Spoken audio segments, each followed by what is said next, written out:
How do you lead the world? I mean, a superpower cannot browbeat the rest of the world into accepting its supremacy. So you create what the intellectuals called international institutions. After the Second World War, for example, then US President Franklin D. Roosevelt worked actively to create the United Nations, that institutionalized American leadership and helped it lead the world for several decades. China was also trying to do this. It created organizations like the BRICS to institutionalize its global domination dreams. One such ambitious initiative was the Shanghai Cooperation Organization.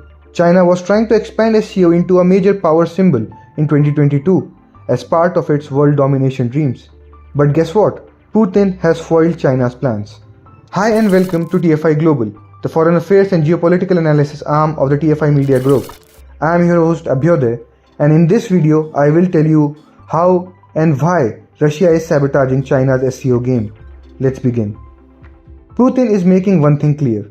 Eurasia is a region of Moscow's privileged sphere of influence, and the Russian president will never let it go, no matter how hard China tries. This is why Russia is sabotaging China's SCO game. 2022 was supposed to be a special year for China's SCO dreams, but Putin is ruining it. The Shanghai Cooperation Organization was founded in 2001 and was viewed as part of China's hegemonic goals. This is one huge organization that comprises 40% of the world's population and over 20% of the global GDP. It also covers a large portion of the Eurasian continent. China has waited patiently long, 1.5 decades to be precise, to harvest its SCO crop. Zhang Ming, a senior Chinese diplomat, has taken over as the SCO Secretary General, and he is the first Chinese official to take over as the SCO Secretary General since 2006.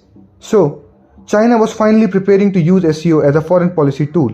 And then, Iran joined the China-led bloc as a full member only last year. Earlier, Iran was only observer status in the SCO. China wanted to assume leadership of the SCO and flaunt Iran's full membership of the world's largest regional organization as a victory over US sanctions against Tehran. China was showing that it had let Iran join the SCO and open access to major world markets despite American sanctions. Beijing, thus, entered 2022 with the ambition of making SCO as a global geopolitical game changer. However, Xi Jinping's big SCO plans have been foiled by Russia.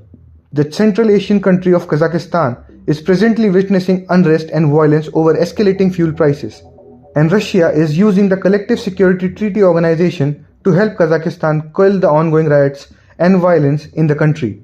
Russia-led CSTO has deployed soldiers in Kazakhstan.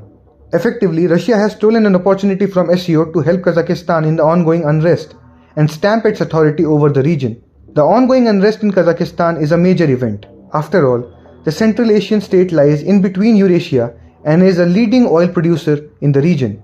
In fact, Kazakhstan is a vast country, being the 9th largest country on the planet. And if the SCO couldn't help it, then what really is the use of SCO? It is a game of geopolitical influence. China wants to eat into Russia's sphere of influence in Central Asia and Eurasia, whereas Russia wants to retain its Soviet-era influence in the strategically crucial region. So, Putin is bringing in the CSTO and is telling China that SCO has no place in the region because the SCO is already there. Russia has been in a habit of undermining the SCO. Last year, China-led Shanghai Cooperation Organization had held a meeting in Dushanbe, Kazakhstan to discuss the situation in Afghanistan following the Taliban's takeover. China was of course looking to legitimize the Taliban. However, Russia had then organized a parallel Collective Security Treaty Organization meeting in Kazakhstan's capital. Anti-Taliban forces had then coalesced around Russia in an open challenge to China's PR for the extremist organization. Russia and China have totally different goals to achieve in Eurasia. In fact, China wants to hurt Moscow by using institutions like the SCO to legitimize Russian enemies like the Taliban.